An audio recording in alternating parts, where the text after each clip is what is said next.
If you enjoy this type of content, subscribe to the channel and leave a like to be part of the community. Now let's get started. Kala never imagined she would wake up to the smell of smoke burning her nostrils.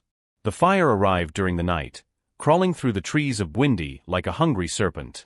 She ran with her 3 cubs clinging to her fur, but the wind changed direction and separated the group.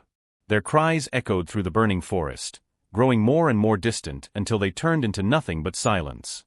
When dawn finally broke through the ashes, Kala walked through what was left of the forest searching for them.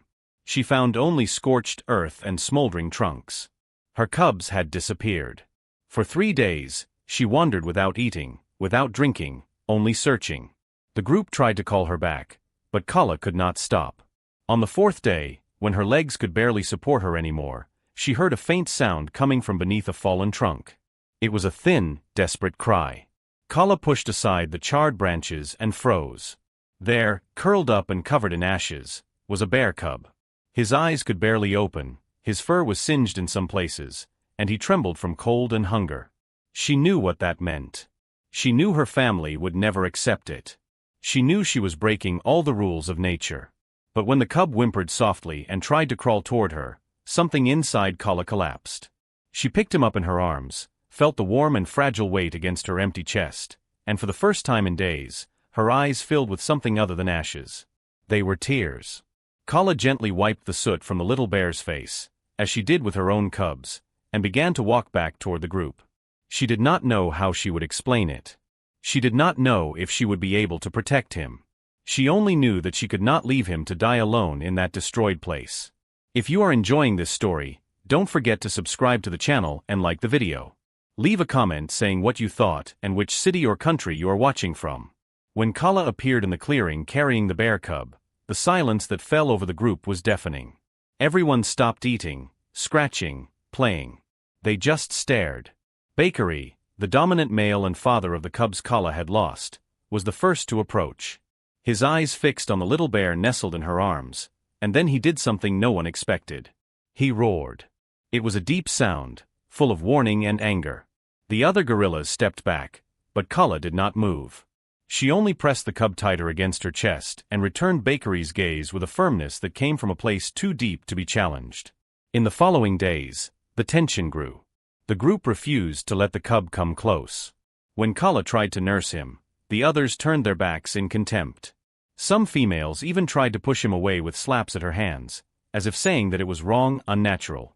Bakery watched everything from a distance, motionless as a stone, but Kala knew he was deciding something. She could feel it. The cub, whom she began to call Tendi, did not understand why he was rejected.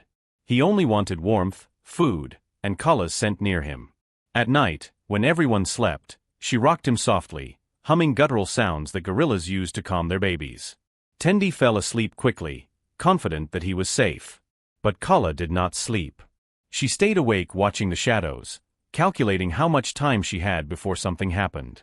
It was on the 6th night that Bakery finally approached.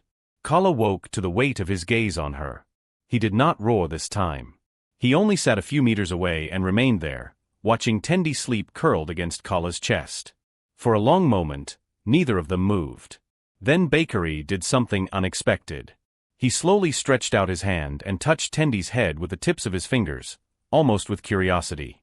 Kala held her breath. That gesture was everything. It was permission. It was acceptance. Or at least the beginning of it. Kala knew that Bakery's acceptance did not change reality. Tendi was a bear living among gorillas, and sooner or later, the outside world would demand payment for that difference. So she began to train him. Not as a gorilla, but as a bear. Every morning, while the group fed, Kala took Tendi to the edge of the forest. There, far from curious eyes, she taught him to sniff the ground in search of roots and insects. She watched as he tried to climb trees using claws instead of hands, and when he fell, she did not run to catch him. She simply waited for him to get up on his own. The months passed and Tendi grew. His dark fur became thicker, his paws stronger. He learned to fish in the nearby streams, plunging his head into the icy water with a skill no gorilla would ever have. Kala watched from afar, her heart tight, knowing that each new ability pulled him a little farther away from her. But she continued. Because loving was not only protecting. It was preparing for departure. One afternoon, while Tendi rested after a fishing session, Kala heard something that made her freeze. They were heavy footsteps, accompanied by a strong and wild scent. She recognized it immediately. Another bear. An adult male, probably drawn by Tendi's smell. Kala positioned herself in front of the cub, beating her chest in warning. The bear stopped, confused. He looked at Kala, then at Tendi, not understanding what he was seeing. A gorilla defending a bear. It made no sense. When Tendi noticed the visitor, he stepped out from behind Kala. For the first time in his life, he was face to face with another of his kind. The adult bear growled softly, not in threat, but in communication. Tendi took a hesitant step forward. Kala felt her chest tighten. She could see the conflict in the cub's eyes. He looked at her, then at the bear, then at her again. He was divided. And Kala understood in that painful moment that she would have to make the most difficult decision of her life. Not for her. For him. Kala made the decision the following morning. She woke before dawn and gently touched Tendi's head. He opened his eyes, sleepy, but when he saw her expression, he became alert. She began to walk in the opposite direction of the group, and Tendi followed her without question. They walked for hours through the recovered forest, passing along trails Kala had known since she was a cub. The sun was already high when they reached a wide valley, where a crystal-clear stream cut through a green meadow. And there, calmly drinking water, was a group of bears. Tendi stopped instantly. His entire body went rigid. He looked at Kala, then at the bears, and Kala saw panic grow in his eyes. He did not want to stay. He did not understand why she had brought him there. He began to back away, whimpering softly, the same sound he made when he was a frightened cub. Kala knelt in front of him and touched his face with both hands, forcing him to look into her eyes. Then she did something that broke her own heart. She gently pushed him toward the bears and took a step back. Tendi tried to return, but Kala raised her hand firm. He stopped, confused, hurt. She could see the pain written across him, the feeling of abandonment.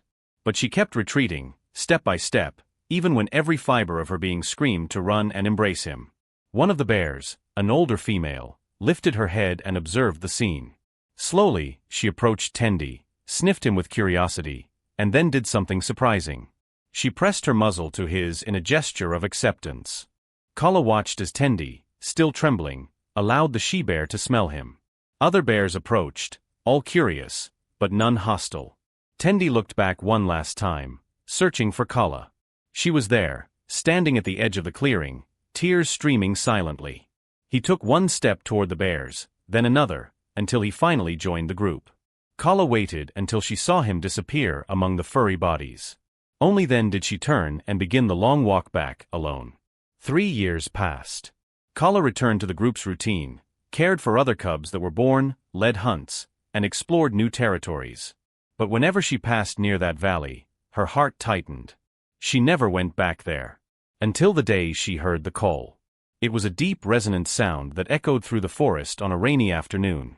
Kala recognized it immediately. Her body reacted before her mind. She ran. When she reached the clearing near the river, the scene made her stop. Tendi was there, now an adult and imposing bear, with gleaming fur and defined muscles. But he was not alone. A leopard had cornered him against the rocks, growling low, ready to attack. Tendi was wounded, bleeding from a deep cut on his leg.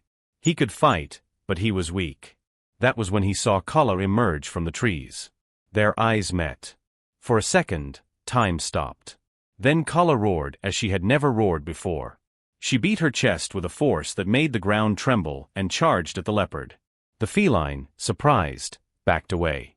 Bakery and other gorillas appeared right behind her, forming a wall of muscles and determination. The leopard assessed the situation and, realizing it was at a disadvantage, fled into the forest. Kala approached Tendi slowly. He lowered his head, and she touched his muzzle with her hand, just as she did when he was small. Tendi closed his eyes and leaned against her, heavy and tired. They stayed like that for a long moment, two different worlds united by something that transcended all rules. When Tendi finally pulled away, his wounds were already stopping bleeding. He looked at Kala one last time, made a low sound of gratitude, and disappeared among the trees.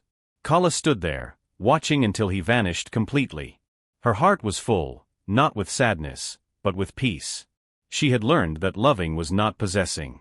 It was giving wings. It was letting go, knowing that, if the bond was true, there would always be an invisible thread connecting two hearts, no matter the distance. If this story touched you, subscribe to the channel, leave your like, and say in the comments where you are watching from.